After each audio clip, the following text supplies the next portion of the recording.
पाकिस्तानी सरकार के लिए आतंकी क्या मायने रखते हैं? हाफिज सईद के सामने क्यों सरकार झुक जाती है? ये बात अब तक वहां के नेता कहते थे या फिर लश्कर का कोई आतंकी।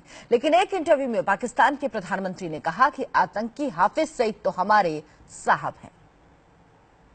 हाफिज सईद के मामले पे इंडिया और अमेरिका दोनों एक आवाज है, तो हाफिज सईद के खिलाफ कोई कार्रवाई क्यों नहीं की जाती?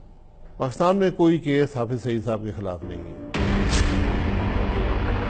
जिस हाफिज सईद के बारे में अमेरिका कह चुका है कि वो एक खूंखार आतंकी है, हजारों करोड़ों डॉलर का इनाम है, जिसे संयुक्त राष्ट्र कह चुका है कि वो दुनिया का मोस्ट वांटेड है, जिसे भारत मुंबई हमले का गुनहगार मानता है, वो हाफिज सईद पाकिस्तान के प्रधानमंत्री शाहिद खाकान अब्बासी के लिए साहब है। हाफिज सईद के मामले पे इंडिया और अमेरिका दोनों एक आवाज है, तो हाफिज सईद के खिलाफ कोई कार्रवाई क्यों नहीं की जाती? पाकिस्तान में कोई केस हाफिज सईद साहब के खिलाफ नहीं है। अगर कोई केस हो तो कार्रवाई की जाती है। तो ये एक ऐसी बात है जो बार बार सामने आती है, लेकिन इसमें कोई हकीकत नहीं है।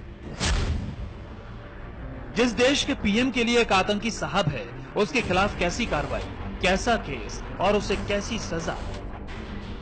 हाफिज सईद के बारे में दुनिया जानती है कि कश्मीर में जो आग लगी है उसे भड़काने वाला यही आतंकी है, लेकिन पाकिस्तानी पीएम कहते हैं साहब के खिलाफ देश में मुकदमा कहा।